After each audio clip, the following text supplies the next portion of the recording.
अब सत्संग समझना क्या है भाइयों और बहनों। अब हम पूज्य गुरुदेव भगवान के कुछ सत्संग लेंगे शॉर्ट वीडियो के तहत और निष्कर्ष निकालेंगे। हम निष्कर्ष निकालना है तो सत्संग को समझना है, चिंतन मनन करना, मंथन करना है तो सत्संगों को समझना है।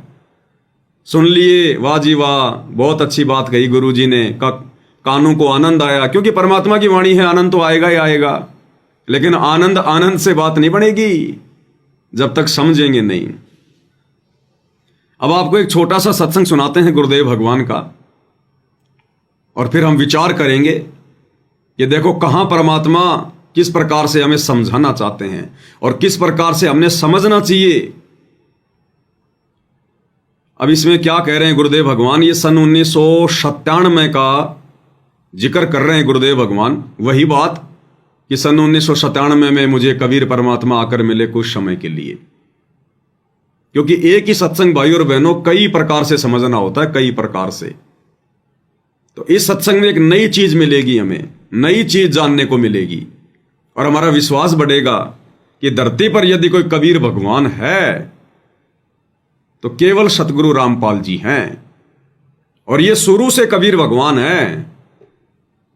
काल प्रेरणा से सतलोक आश्रम मैनेजमेंट हरियाणा वालों ने भगत समाज की भक्ति और मर्यादाओं को तुड़वाने के लिए जिस प्रकार से गुरु में दोष निकालते हुए, गुरु को मानुष समझते हुए, और एक वो 25 मिनट की वो 3D फिल्म बनाई है कार्टून वाली, जिसमें सन 1997 में ये दिखाया गया कि सतगुरु रामपाल जी एक नहर के वहां बैठे हुए हैं रोड के पास में, रो रहे हैं भगवान को याद करके। अरे भगवान किसको याद करके रोएगा? भगवान तो भक्तों को रोता है कि ये नालायक मुझे समझ नहीं रहे, मेरे ज्ञान को नहीं समझ रहे। भगवान और किसको रोएगा? अब मूर्खों को रोता है भगवान तो गुरुदेव भगवान वहां बैठकर रोते हुए दिखाई गए। आसमान में बिजलियां चमकी, ऊपर से कबीर भगवान दाढ़ी मूंछ वाले वो नीचे आए और कहा कि बेटा रामपाल, अब मैं आ चुका हूं, डोंट वरी। और फिर सतगुरु रामपाल जी को उस दाढ़ी मूंछ वाले कबीर जी ने आशीर्वाद देकर आसमान में उड़ा दिया। और फिर दिखाया गया कि कबीर जी ने, दाढ़ी मूंछ वाले ने संत रामपाल जी का रूप बनाया, और उसके बाद 1997 से संत रामपाल जी के रूप में कबीर जी लीला कर रहे हैं। फिर आता अपने ओरिजिनल रूप में, किस बात का डर था? अगर वही भगवान है तो दाढ़ी मूंछ वाला ही, अरे वो दाढ़ी मूंछ वाला ही रियल भगवान है, कबीर भगवान है, तो क्यों डर गया? किस बात का डर? आता अपने उसी दाढ़ी मूंछ वाले रूप में। चलो भेज दिया सतगुरु रामपाल जी को तुम लोगों के अनुसार, कोई बात नहीं, लेकिन वो भगवान फिर डर क्यों गया? आता दाढ़ी मूंछ वाले रूप में, फिर सीधा सीधा लेके स्कूटर। तो भगत समाज की मर्यादाएं तोड़वाई गई ये फिल्म दिखाकर, गुरु को मानुष मनवाया गया। क्योंकि जब तक हम गुरु को 8 सितंबर 1951 से परमात्मा नहीं मानेंगे, कबीर जी नहीं मानेंगे, स्वयंभू नहीं मानेंगे, प्रकट हुआ नहीं मानेंगे, हम इस भक्ति मार्ग पर सफल हो ही नहीं सकते, हमारी मुक्ति हो ही नहीं सकती। फिर तो हमने गुरु में दोष देख लिया कि हमारे गुरु जी तो 1997 के बाद में बने भगवान। हमारे गुरु जी पर कबीर जी ने वो कलम चढ़ा दी, जैसे मूली के ऊपर, गाजर के ऊपर, किसी फलदार पेड़ के ऊपर वो कलम चढ़ाई जाती है, उसके बाद वो मोटे मोटे फल देता है।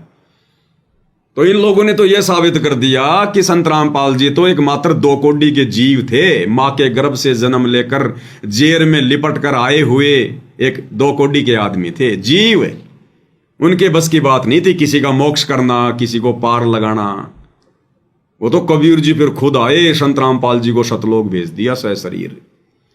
एक बहुत भयंकर काल का जाल था ये, बहुत भयंकर काल का जाल। काल यही तो कर रहा है संगत में, और क्या कर रहा है? संगत माई कुसंगत उपजे, जैसे बन में बास, आप घिस घिस आग लगा देकर बनखंड का भी नाश। आप और हम सत्सेवकों का भी ये लोग जो है इस प्रकार की वीडियो बनाकर मनोबल को तोड़ना चाहते थे। और ये हम सत्सेवकों की भी ये परीक्षा थी। परमात्मा देखना चाहते थे जो अभी आधा अधूरा सत्सेवक है, जो कच्चा भगत है, वो इस फिल्म को देखकर अपने मन में यही धारणा बना लेगा कि संत रामपाल जी तो सतलोक चले गए थे 1997 में, और 1997 के बाद में कबीर जी उनके रूप में धरती पर प्रकट हैं। तो हर प्रकार से परीक्षा थी भाई और बहनों। अब गुरुदेव भगवान क्या कह रहे हैं ध्यान से सुनिएगा, और कैसे फिर हमें दृढ़ता मिलेगी, क्योंकि परमात्मा ने जानबूझकर भाई और बहनों कुछ लीक पॉइंट छोड़ दिए, जानबूझकर। नहीं तो ये काल इन सतलोक आश्रम वालों के माध्यम से, गुरु जी के परिवार के माध्यम से गुरु को बिल्कुल ही मानुष साबित करवा देता, बिल्कुल ही मानुष। तो क्या कह रहे हैं गुरुदेव भगवान?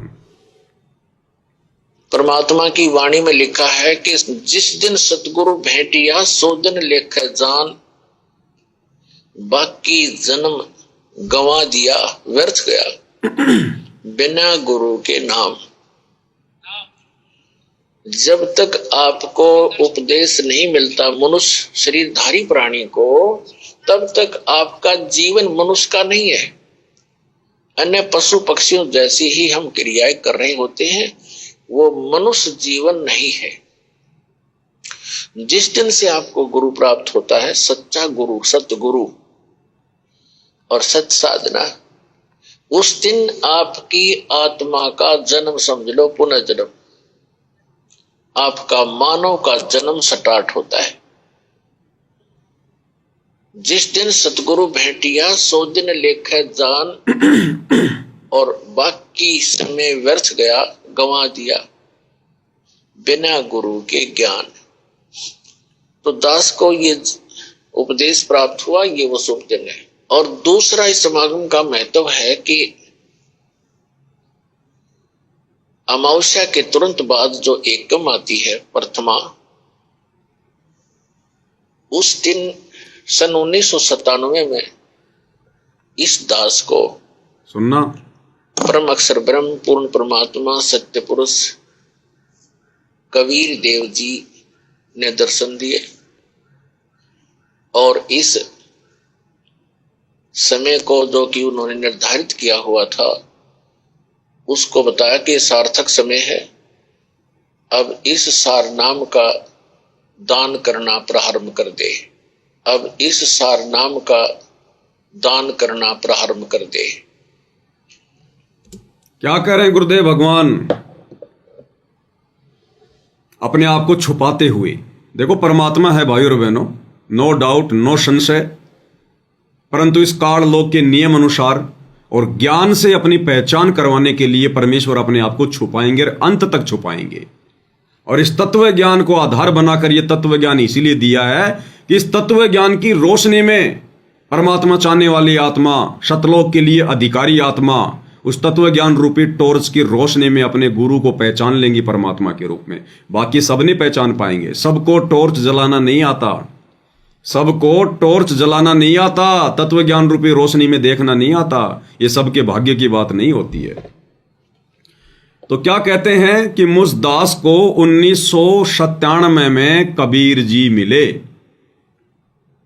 और क्या आदेश दिया कि अब ये सारनाम देने का आदेश दिया। गुरुदेव भगवान कहते हैं कि 1997 में मुझे कबीर जी मिले, और फिर आगे सार नाम देने का आदेश दिया कि अब वो ठीक का समय आ गया है। उससे पहले किसी को सार नाम नहीं देना था। 1997 में कबीर जी के मिलने के बाद ही सार नाम देना था, उससे पहले नहीं देना था किसी को। अब गुरु जी क्या कह रहे हैं आगे कि 1997 से पहले इस दास ने केवल एक आध को ही सार नाम दिया। ध्यान से सुनिएगा आगे। तो पुण्यात्मा, इस समागम के अंदर ये दो महत्वपूर्ण घटनाएं दास के जीवन में घटी हैं। अमावस्या को तो नामदान हुआ दास को, और प्रथमा यानी 1997 की प्रथमा को परमात्मा के दर्शन हुए, तथा सतनाम, ये सारनाम देना वैसे बालकों का खेल नहीं। इस सतनाम को और सारनाम को गुप्त रखना था, और इतना इंपॉर्टेंट मंत्र है ये इसको अभी तक डिस्क्लोज नहीं करना था। दास का भी दिल धड़क रहा था कि कहीं मैं गलत समय पर इसको सार्वजनिक ना कर दूं। सन 1994 में दास को नाम दान करने का आदेश मिला था पूज्य गुरुदेव से। तो 1997 तक दास ने एकाध ही को, कुछ एक को ये सार नाम दिया था, नहीं तो नहीं दिया था। अब बताओ, अरे जब सारनाम आगे देना ही 1997 के बाद में था, कबीर परमात्मा के सतगुरु रामपाल जी को मिलने के बाद में देना था। उससे पहले तो ठीक का समय नहीं था, किसी को देना ही नहीं था कि जब आवे 5505 तब ये वचन मेरा होगा साचा। तो गुरुदेव कह रहे 1997 में मुझे कबीर भगवान मिले और कहा कि अब वो समय आ गया सारनाम का दान करने का। और गुरुजी कह रहे मैंने तो 1997 से पहले एक आध को दे भी दिया था। अब बताओ भाई और बहनों, दाढ़ी मूछ वाले कबीर जी तो कह रहे हैं कि ये सारनाम अब देना है, अब आ गया वो समय। और गुरुजी कह रहे हैं कि मैंने तो 1997 से पहले, भगवान से मिलने से पहले एक आध को दे भी दिया था।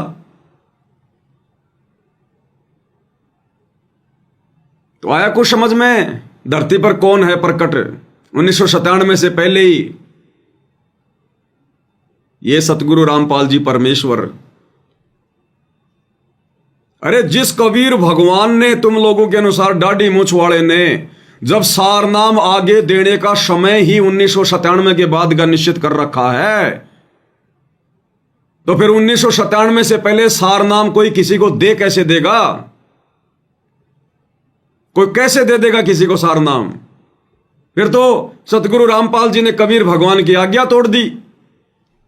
अगर तुम लोगों के अनुसार,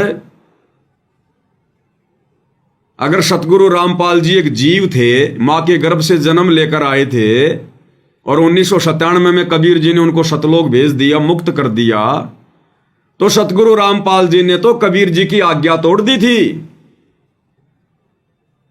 और जो कबीर भगवान दाढ़ी मूछ वाले की आज्ञा तोड़ दे, उनके आदेश के बिना किसी को सार नाम दे दे, फिर वो कैसे मुक्ति पाएगा भाई?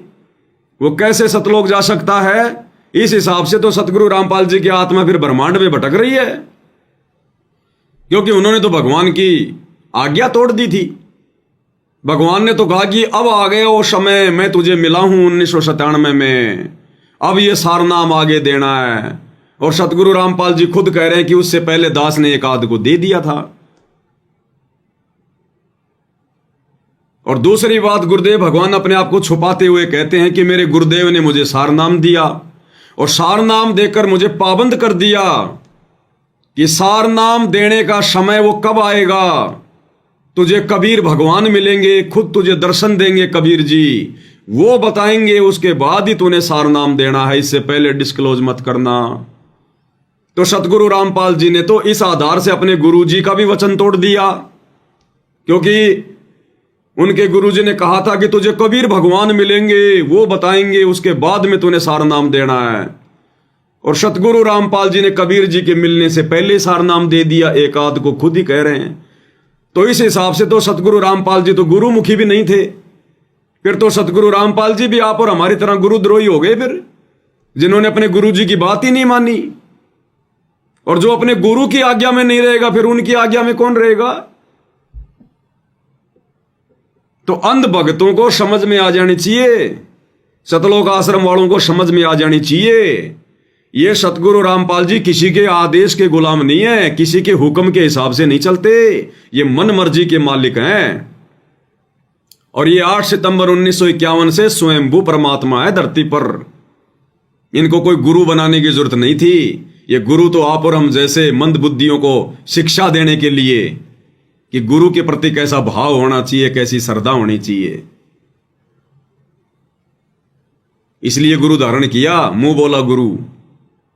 और जो संकेत कर रहे हैं ना गुरुदेव भगवान कि 1997 में परमात्मा के मिलने से पहले दास ने एक आध को सार नाम दिया, वो एक आध कोई और नहीं था, स्वयं हमारे दादा गुरु जी थे।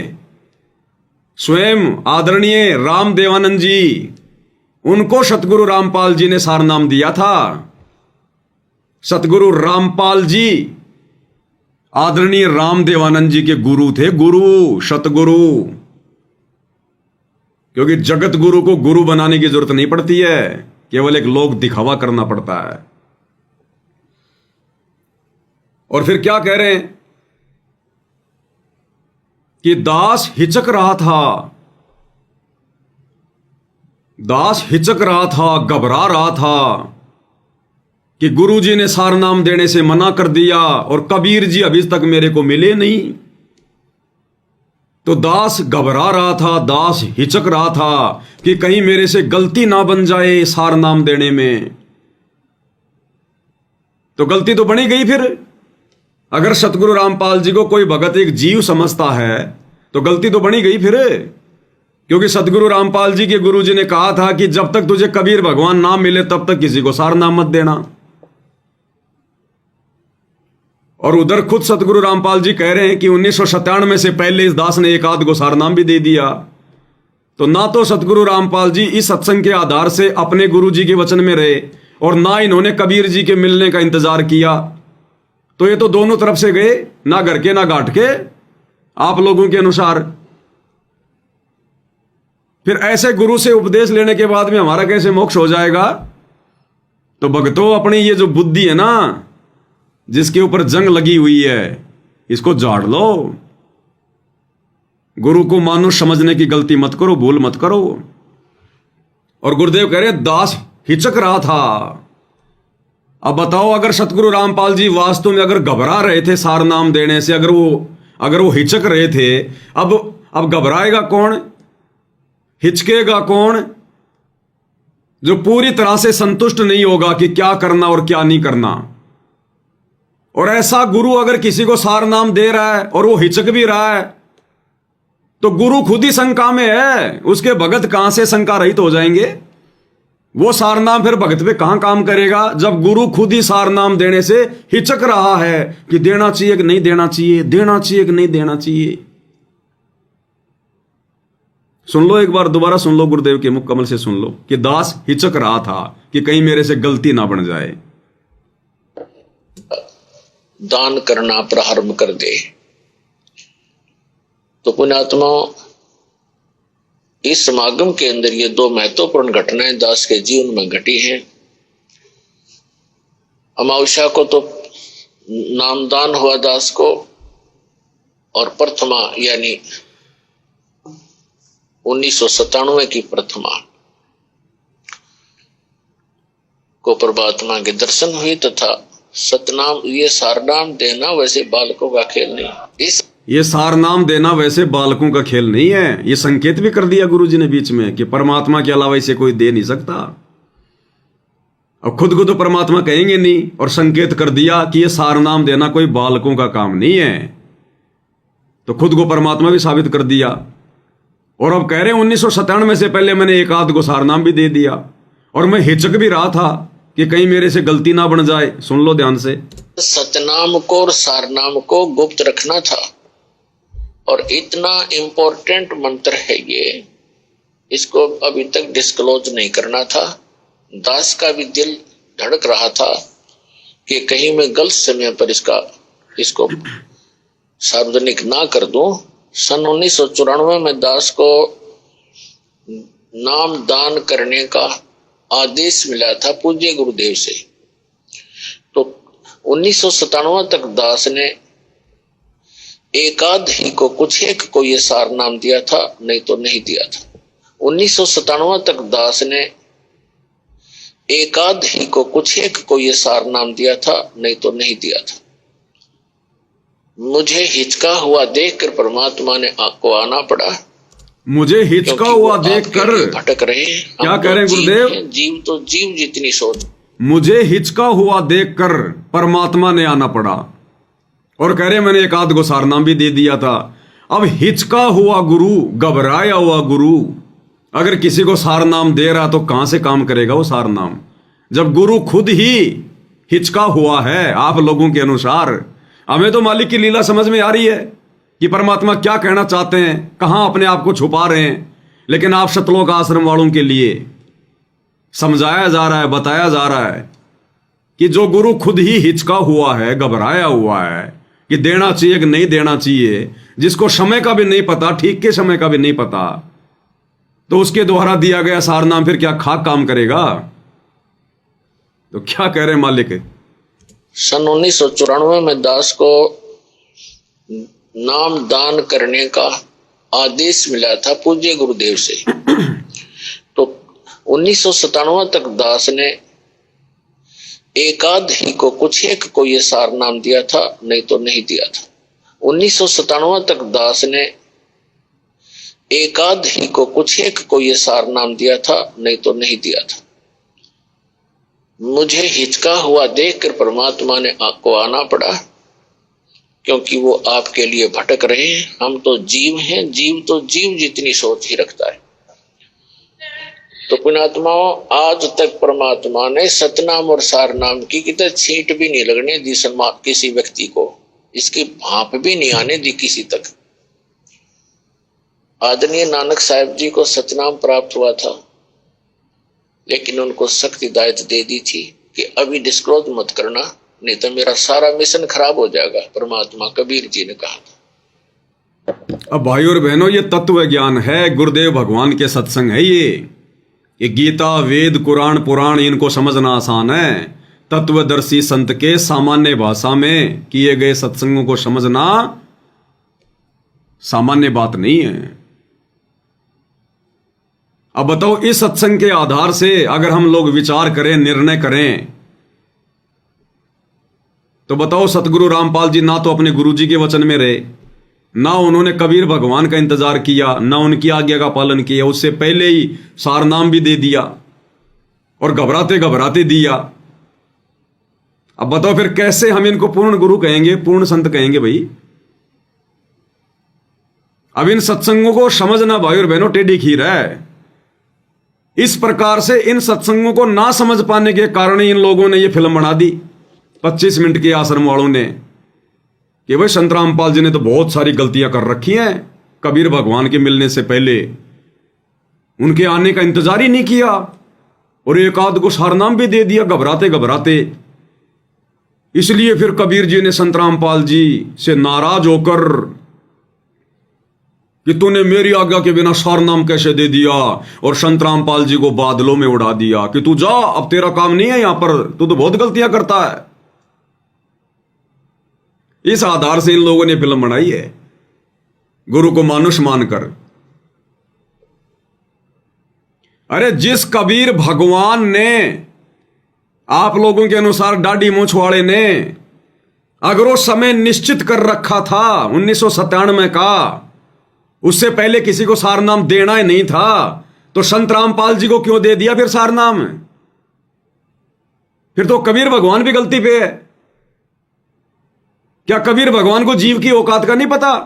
अगर संत रामपाल जी एक जीव थे और असल में वो दाढ़ी मूंछ वाला ही भगवान है, तो उस भगवान ने तो सतलोक में देख रखा पहले, अचिंत को सृष्टि रचना का भार सौंप कर उसने कितनी क्या सफलता प्राप्त की थी। तो वो कबीर भगवान फिर से गलती कर गया। पहले क्यों दे दिया सारनाम? पहले क्यों दिया संत रामपाल जी को सारनाम आदरणीय रामदेवानंद जी के माध्यम से? क्या उस कबीर भगवान को इतना भी नहीं पता था? हमने तो सुना कि कबीर भगवान अंतर्यामी होता है, तो क्या उस कबीर भगवान को दाढ़ी मूंछ वाले को यह भी नहीं पता था कि मेरे 1997 में जाने का इंतजार संत रामपाल जी नहीं कर पाएगा और एक आध को सारनाम भी दे देगा, मेरा तो वचन टूट जाएगा, मेरी तो वाणी टूट जाएगी कि जब आवे 5505 तब ये वचन मेरा होगा साचा। तो तुम्हारा कबीर भगवान दाढ़ी मूंछ वाला तो अंतर्यामी भी नहीं है, उसको तो इतना भी पता नहीं चला कि मेरे जाने से पहले संत रामपाल तो लोगों को सारनाम भी दे देगा, घबराता घबराता, हिचकता हिचकता, और ना अपने गुरु के वचन में रहेगा। फिर क्यों दिया दाढ़ी मूंछ वाले कबीर भगवान ने सारनाम? 1997 में आके दे देता कि ले भाई ये ले सारनाम, और अब इस सारनाम को आगे दान कर, तो सतगुरु रामपाल जी की भी मर्यादा नहीं टूटती, उनको कोई घबराहट भी नहीं होती। तो भाई और बहनों, ये तत्व ज्ञान युक्त सत्संग है, ये जिस भाषा में गुरुजी बोल रहे हैं ना, अगर उसी भाषा में समझोगे तो जिंदगी में समझ में नहीं आएंगे। इसलिए तो गुरुदेव ने कहा ना कि सत्संग सुनने से बात नहीं बनेगी, सत्संग को समझना पड़ेगा। सुन तो सारी दुनिया रही है, सभी सुन रहे हैं, ऐसे सुनने से बात नहीं बनेगी। तो गुरुजी के द्वारा यह कहना कि 1997 में मुझे कबीर जी मिले, दर्शन दिए, ये उनकी लीला है। अपने आप को छुपाते हुए परमात्मा ऐसा कह रहे हैं, अपनी वाणी को सत्य साबित करने के लिए, जो 650 साल पहले बोली थी कि जब आवे 5505 तब ये वचन मेरा होगा साचा। खाली उस वाणी को सत्य साबित करने के लिए। अन्यथा बता दो किसके सामने दर्शन दिए कबीर जी ने? अरे कोई प्रमाण तो देता, एक आधा कोई प्रमाण तो छोड़ते भगवान, ताकि हम भक्तों को दृढ़ विश्वास हो जाता। जैसे गरीबदास जी को परमात्मा ने गवाह बनाया, धर्मदास जी को बनाया, ऐसे अपने किसी भगत को गवाह बना देते। अरे चलो और तो छोड़ो, उस नहर पर बैठने से पहले जिस चाय की दुकान पर सतगुरु रामपाल जी ने समोसे खाए थे, उस चाय वाले को बोल देते, भाई चाय वाले तू आजा मेरे साथ में, तेरे को एक खेल दिखाऊंगा, भगवान आने वाले, भगवान मिलने वाले हैं और तू मेरा गवाह बन जाना। अरे कोई तो कोई सबूत होता, कोई प्रमाण होता। कल को अगर लोग इसका प्रमाण मांग लेंगे जगत वाले, तुम क्या प्रमाण दोगे रे? अरे भक्तों, है तुम्हारे पास में कोई प्रमाण है? और जगत वाले कहेंगे भाई तुम्हारे गुरुजी तो सत्संग में कहते हैं कि बिना प्रमाणों के मैं कोई बात ही नहीं करता। अब बताओ तुम क्या प्रमाण दोगे इस बात का? तो जगत वालों की बुद्धि परमात्मा वहां तक नहीं जाने देगा, लेकिन कम से कम भगत तो समझे इस बात को, ये खेल क्या, परमात्मा की लीला क्या है। अपने आप को छुपाते हुए परमेश्वर इस प्रकार की घटनाओं को जन्म देते हैं। तो समझ में आ जाना चाहिए, धरती पर स्वयं समर्थ है। दादा गुरुजी ने संत रामपाल जी को ना तो नामदान देने का आदेश दिया और ना उनकी हैसियत थी। वो तो आप और हमारी तरह 2 कोड़ी के जीव थे। वो तो खुद इंतजार कर रहे थे कि कब वो परमात्मा आवे, कब वो भगवान आवे और मेरा आत्म कल्याण हो। और जब जब भूल पड़े पुस्तक नहीं पढ़ी क्या? अरे तुम आश्रम वालों को तो स्पेशल आदेश दिया गया कि महीने में एक बार जरूर पढ़ो इसको, मासिक पाठ करो। और उसमें क्या लिखा हुआ है? तुम कहते हो ना हमारे गुरुजी ने हिसार जेल से लिख के भेजी है, तो ढंग से उसको पढ़ा के तुमने? उसमें क्या लिखा है सतगुरु रामपाल जी ने कि जब ये दास कहीं सत्संग करने गया हुआ था, उसी समय मेरे गुरुजी भी आ गए जिंद में, कुटिया में, और मैं थोड़ा लेट हो गया, आ नहीं पाया। और सेवकों को कहकर चला गया था कि दादा गुरुजी की, यानी गुरुजी की अच्छे से देखभाल करना, सेवा में कोई कमी नहीं आने देना। और गुरुजी हो गए लेट, निश्चित समय पे नहीं आ पाए। पीछे से दादा गुरुजी ने कहा कि भाई रामपाल क्यों नहीं आया, रामपाल क्यों नहीं आया? क्योंकि भूमिका तो वही करनी पड़ेगी ना फिर। तो उस समय कोई मोबाइल भी नहीं थे कि भाई जो है गुरुजी को सूचित किया जा सके कि भाई आपको दादा गुरुजी याद कर रहे हैं। एक भगत ने मोटरसाइकिल उठाई और गुरुजी के पास गया, बोला दादा गुरुजी याद कर रहे हैं। सुबह से कोई 10 बार पूछ लिया रामपाल कहां गया, रामपाल कहां गया। उसी समय गुरुजी सारे काम छोड़कर, सब कुछ छोड़ छाड़ कर भगत के साथ मोटरसाइकिल पर आ गए। और आते ही एक नेक भगत की, एक नेक शिष्य की भूमिका निभाते हुए आप और हमारे जैसे उस सामान्य जीव के, अपने मुंह बोले गुरु के, उनके चरणों में बैठ गए और उनके चरण दबाने लगे, चरण चंपी करने लगे। अब दादा गुरुजी को तो पता था इस बात का, ये तो भगवान है, परमात्मा है और ये तो लीला कर रहे हैं। उनका भी अंदर से वो कलेजा धक धक होता था कि भगवान और मेरे चरणों के हाथ लगा रहा है। जैसे 650 साल पहले जब पंडित रामानंद जी को इस बात का जब वो हुआ कि ये तो स्वयं परमात्मा है, और फिर कबीर परमेश्वर ने कहा कि आपने एक लीला करनी पड़ेगी, ये खेल खेलना पड़ेगा, आपने दुनिया की नजरों में मेरा गुरु बनना पड़ेगा और मैं आपका चेला बन के रहूंगा। असल में तो मैं आपका गुरु हूं, आप मेरे चेले हो, लेकिन लोक दिखावे में मैं आपका चेला, आप मेरे गुरु। तो पंडित रामानंद जी ने हाथ जोड़ लिए थे कि भगवान ये मेरे से नहीं होगा, मैं तो जीवित ही मर जाऊंगा परमात्मा, मुझे तो कहीं ठिकाना नहीं होगा। लेकिन परमात्मा ने कहा कि ये लीला हमने करनी पड़ेगी आगे आने वाली उस कलयुग की पिछली पीढ़ी वाले जीवों को पार करने के लिए। नहीं तो लोग ये कह देंगे कि 650 साल पहले तुम्हारे कबीर जी ने कौन सा गुरु बनाया था, गुरु की कोई आवश्यकता नहीं। तो डरता डरता बेचारा उसने हाँ भरी। और यही खेल वर्तमान में खेला जा रहा था। दादा गुरुजी को सारी सच्चाई गुरुदेव ने बता दी थी फिर, और वो पहचान गए, जान गए कि ये आ गया परमात्मा, भगवान आ गया जिसका मुझे इंतजार था। और डरते डरते उन्होंने ये भूमिका करी। तो गुरुजी जाकर उनके चरण चंपी करने लगे, लोग दिखावे में, क्योंकि और भी तो भगत थे, ये भेद थोड़ी खोलना था। तो दादा गुरुजी ने क्या किया, उसी पुस्तक में लिखा हुआ जब जब भूल पड़े में, दादा गुरुजी ने गुरुजी को पकड़ के और अपने उधर अपने सर की तरफ ले लिया, पैरों से हटा के अपने सर की तरफ ले लिया। और गुरुजी का सिर सहलाने लगे प्यार से आशीर्वाद नहीं दे रहे थे, प्यार से गुरुजी का सिर सहलाने लगे।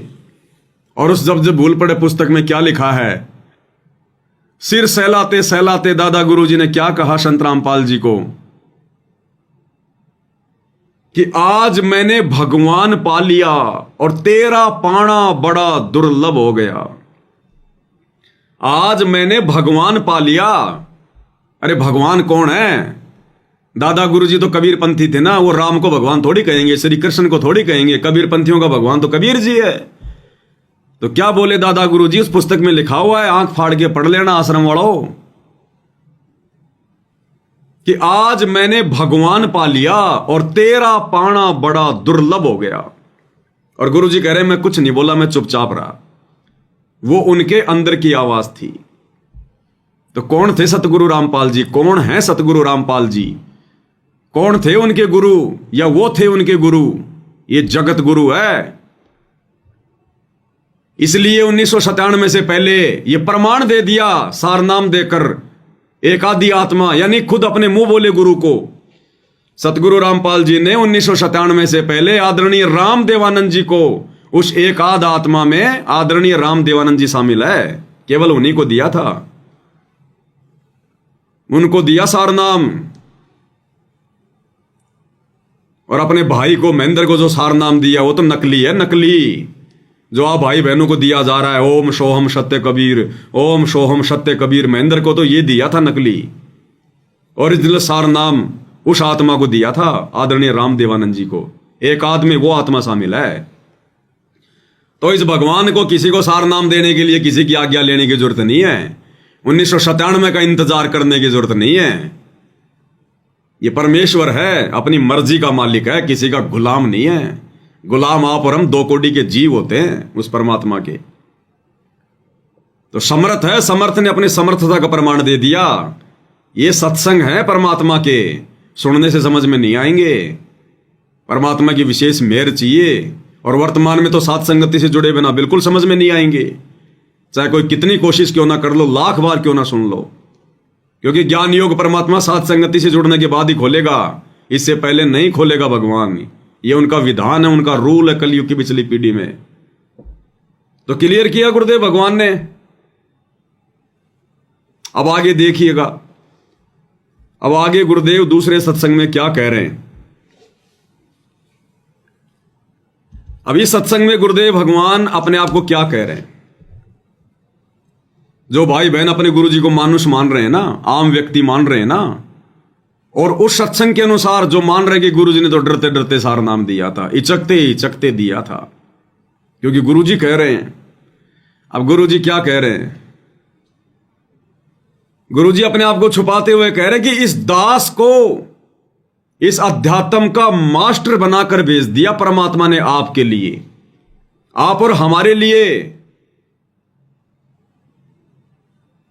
इस दास को परमात्मा ने अध्यात्म का मास्टर बनाकर भेज दिया, मास्टर बनाकर। एक बार गुरुदेव के मुख कमल से सुनिएगा। जैसे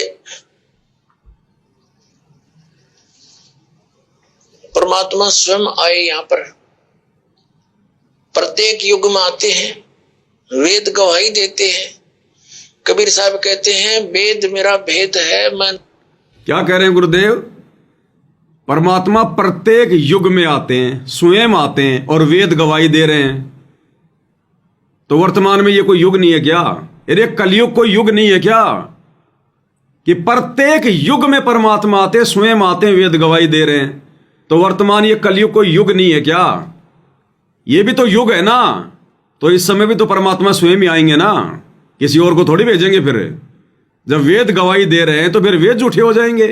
अगर भगवान किसी और को भेजेगा इस कलयुग में, क्योंकि कलयुग भी एक युग है, सतयुग, त्रेता, द्वापर और कलयुग है, और वेद इस बात की गवाही दे रहे कि परमात्मा सतलोक से चलकर सह शरीर वो गति करके स्वयं आता है, अच्छी आत्माओं को मिलता है। और अगर इस कलयुग में यदि परमात्मा ने किसी और को भेज दिया फिर तो वेद झूठे हो गए, फिर तो वेदों में परमात्मा की गवाही झूठी होगी, फिर कौन विश्वास करेगा। तो परमात्मा स्वयं आते हैं और स्वयं ही आए हुए हैं सतगुरु रामपाल जी के रूप में। क्या कह रहे हैं? जैसे परमात्मा स्वयं आए यहाँ पर, प्रत्येक युग में आते हैं, वेद गवाही देते हैं। कबीर साहब कहते हैं वेद मेरा भेद है, मैं ना वेदन के माही, और जौन वेद से मैं मिलूं वो वेद जानते नहीं।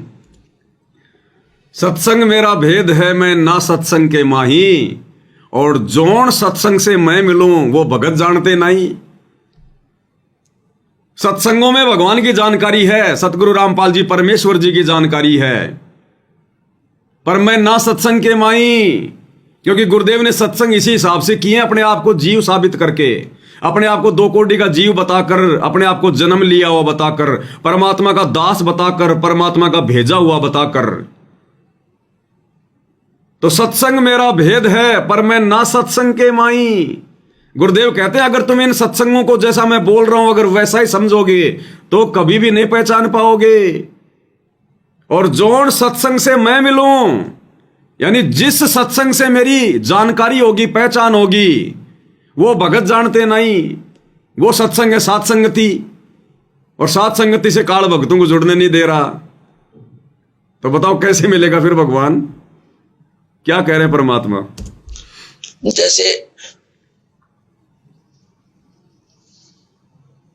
परमात्मा स्वयं आए यहाँ पर, प्रत्येक युग में आते हैं, वेद गवाही देते हैं। कबीर साहब कहते हैं वेद मेरा भेद है, मैं ना वेदन के माही, और जौन वेद से मैं मिलूं वो वेद जानते नहीं। चारों वेद मेरी ही महिमा का गुणगान कर रहे हैं, लेकिन जिस वेद से, जिस ज्ञान से, तत्व ज्ञान से मैं मिलूं वो वेदों में नहीं है। वो तो परमात्मा ने स्वयं आकर बताया अपनी सच्चिदानंद घनब्रह्म की वाणी में, और वो दास ने समझा, इन कबीर पंथियों ने भी ना समझ सके हुए। तो दास पर दया करी, इसका मास्टर बना के भेज दिया परमात्मा ने आपके लिए। क्या कह रहे हैं? इसका मास्टर बना के भेज दिया परमात्मा ने आपके लिए। अपने आप को छुपा भी गए और अपने आप को स्वयं कबीर भगवान साबित भी कर गए। छुपा तो यहां गए कि परमात्मा ने भेज दिया, और साबित क्या कर दिया कि इस अध्यात्म का मास्टर बना के भेज दिया। इसका मास्टर बना के भेज दिया परमात्मा ने आपके लिए। इसका मास्टर बना के भेज दिया परमात्मा ने आपके लिए। अब बताओ भाई और बहनों, कहां से भेज दिया? चलो हम गुरुदेव के इन्हीं वचनों के अनुसार इस सत्संग को समझने का प्रयास करते हैं।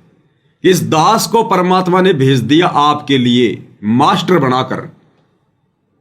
तो कहां से भेजा होगा कबीर जी ने, परमात्मा ने संत रामपाल जी को?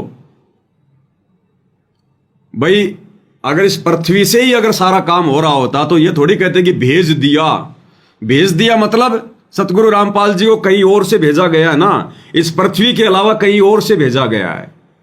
तो कहां से भेजा जाएगा? सतलोक से भेजा जाएगा। चलो सतलोक से सतगुरु रामपाल जी को भेज दिया परमात्मा ने, कबीर जी ने, आप और हमारे लिए। और क्या बनाकर भेज दिया? मास्टर। अब मास्टर किस चीज का? अध्यात्म का, भक्ति का, मुक्ति का। अब बताओ भाई और बहनों, जब कबीर भगवान ने संत रामपाल जी को पहले से ही मास्टर बनाकर भेज रखा है तो फिर मास्टर ने फिर गुरु बनाने की जरूरत क्या है? और मास्टर को फिर आदरणीय रामदेवानंद जी से सार नाम लेने की क्या जरूरत है? फिर कबीर भगवान ने कहां भेजा फिर मास्टर बनाकर? भाई जिसको गुरु बनाकर ज्ञान लेना पड़े, गुरु बनाकर सार नाम लेना पड़े, फिर कबीर भगवान ने फिर उसको देकर क्या भेजा? अरे ज्ञान और नाम ही तो है जिससे हमारी मुक्ति होगी। और गुरुजी कह रहे मेरे को कबीर भगवान ने मास्टर बना के भेज दिया। तो सोचो फिर सतगुरु रामपाल जी को फिर गुरु बनाने की जरूरत क्या है? फिर कौन हो सकता है उनका गुरु, जो खुद ही मास्टर है? अरे मास्टर कभी मास्टर को गुरु बनाता है क्या? संत कभी संत को गुरु बनाता है क्या? और यदि कबीर जी ने संत रामपाल जी को मास्टर बना के भेज दिया तो कब भेजा? 1997 में तो भेजा नहीं, क्योंकि 1997 में तो उनको वापस सतलोक भेज दिया। तो भेजा कब? 8 सितंबर 1951 को। 8 सितंबर 1951 को अध्यात्म का मास्टर बना के भेज दिया सतगुरु रामपाल जी को। अब बताओ फिर अध्यात्म का मास्टर और 1997 से पहले किसी को सार नाम देते समय हिचकेगा क्या? घबराएगा क्या कि कहीं मेरे से गलती ना हो जाए? अरे जिस व्यक्ति को सरकार ने मास्टर बना दिया कि भाई तू विज्ञान का मास्टर, तो सरकार सोच समझ के बनाएगी ना उसको मास्टर। उसके टेस्ट वास्ट लेगी, उसकी डिग्री विग्री देखेगी, उसकी वो ट्रेनिंग भी होगी कि बच्चों को ढंग से ये पढ़ा पाएगा कि नहीं पढ़ा पाएगा। और सरकार ने उसको विज्ञान का मास्टर बनाकर भेज दिया बच्चों के लिए। अब वो विज्ञान का मास्टर बच्चों को पढ़ाते समय हिचकेगा क्या? है वो घबराएगा क्या बच्चों को ज्ञान देने से पहले? तो अगर सतगुरु रामपाल जी को कबीर जी ने मास्टर बनाकर भेज ही रखा है, तो मास्टर साहब किसी को सार नाम देते समय हिचकेंगे क्या? डरेंगे क्या?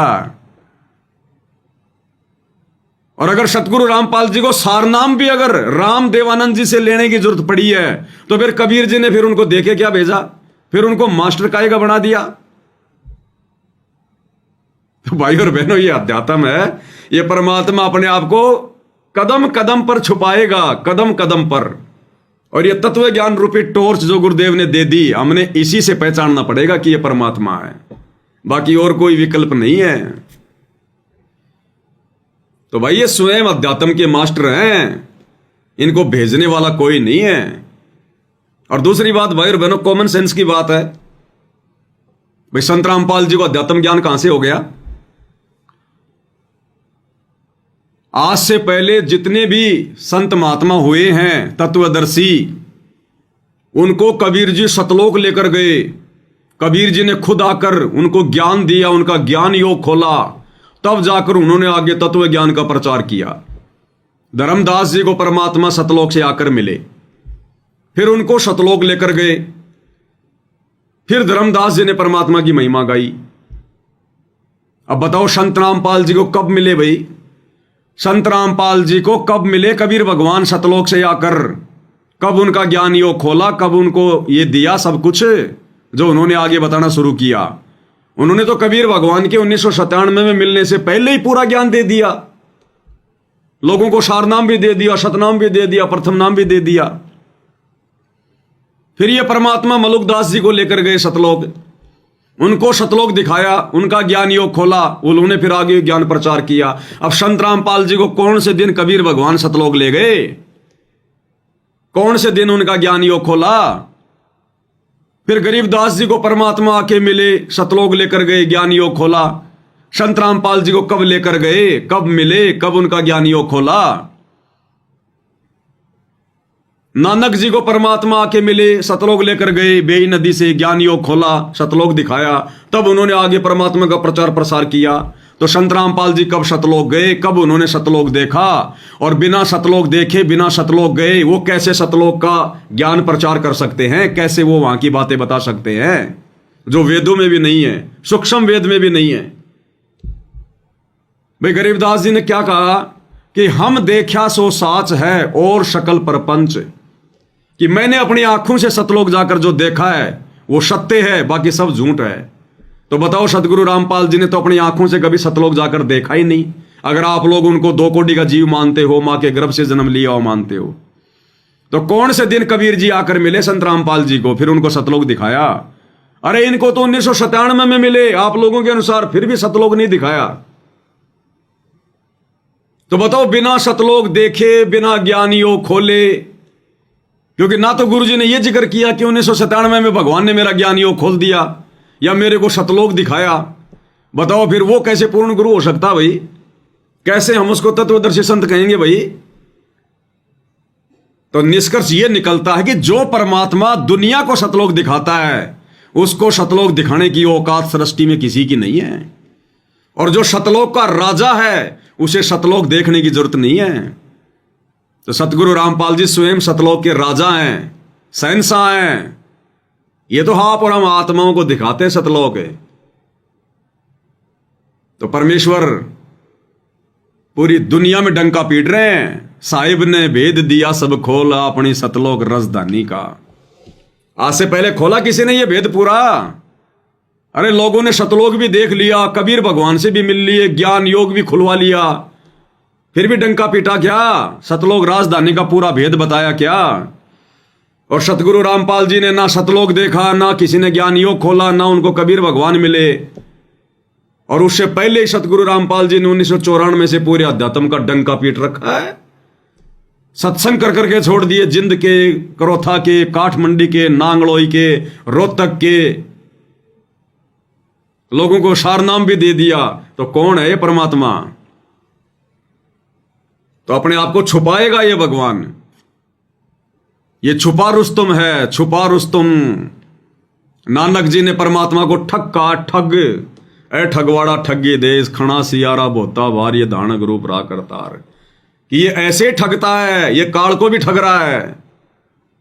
इसको पहचानना है तो इसके ज्ञान को आधार बनाना पड़ेगा, इसको प्रसन्न करना पड़ेगा, इसको राजी करना पड़ेगा, तब ये अपनी पहचान करवाएगा।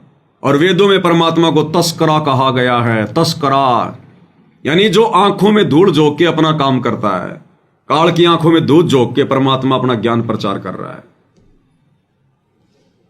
तो ये क्लियर हो गया भाई और बहनों। गुरुदेव भगवान कह रहे मुझे परमात्मा ने अध्यात्म का मास्टर बना के भेज दिया। एक बार फिर से सुन लो। जैसे परमात्मा स्वयं आए यहाँ पर, प्रत्येक युग में आते हैं, वेद गवाही देते हैं। कबीर साहब कहते हैं वेद मेरा भेद है, मैं ना वेदन के माही, और जौन वेद से मैं मिलूं वो वेद जानते नहीं। चारों वेद मेरी ही महिमा का गुणगान कर रहे हैं, लेकिन जिस वेद से, जिस ज्ञान से, तत्व ज्ञान से मैं मिलूं वो वेदों में नहीं है। वो तो परमात्मा ने स्वयं आकर बताया अपनी सच्चिदानंद घनब्रह्म की वाणी में, और वो दास ने समझा, इन कबीर पंथियों ने भी ना समझ सके वे। तो दास पर दया करी, इसका मास्टर बना के भेज दिया परमात्मा ने आपके लिए। इसका मास्टर बना के भेज दिया परमात्मा ने आपके लिए। इसका मास्टर बना के भेज दिया परमात्मा ने आपके लिए। अब इसको समझो। तो दास बताना चाह रहा है आपको। अब बताओ, सतगुरु रामपाल जी का गुरु अनपढ़, पढ़ना लिखना नहीं आता। सतगुरु रामपाल जी के गुरु ने कभी वेद नहीं पढ़े, कभी गीता नहीं पढ़ी, कोई धर्मशास्त्र नहीं पढ़ा। तो ऐसे अनपढ़ गुरु का शिष्य आज कैसे पूरी दुनिया को वेद शास्त्र पढ़ा रहा है भाई? तो क्या उस गुरु ने ज्ञान दिया? आदरणीय रामदेवानंद जी ने ज्ञान दिया क्या? उन्होंने तो कभी खुद ही वेद नहीं पढ़े। और परमात्मा की वाणी है, गुरु बिन वेद पढ़े जो प्राणी, और समझे ना सार रहे अज्ञानी। कि जो व्यक्ति गुरु बनाकर वेद कुरान पुराण नहीं पढ़ता है, उसका गुरु उसको नहीं पढ़ाता है, वो व्यक्ति कभी भी शास्त्रों के सार को नहीं समझ सकता। तो बताओ भाई, सतगुरु रामपाल जी ने कैसे समझ लिया फिर शास्त्रों का ज्ञान? जिनके गुरु ने कभी वेद नहीं पढ़ाई, उनको कभी गीता नहीं पढ़ाई, कभी सूक्ष्म वेद नहीं पढ़ाया। तो विचार करो भाई और बहनों, कौन है सतगुरु रामपाल जी? फिर ऐसा अनपढ़ गुरु भला सारनाम कहां से दे देगा उनको? उस गुरु को सारनाम दिया सतगुरु रामपाल जी ने, क्योंकि ये स्वयं अध्यात्म के मास्टर हैं। समर्थ का काम उसी को साजे, और करे तो मूर्ख बाजे।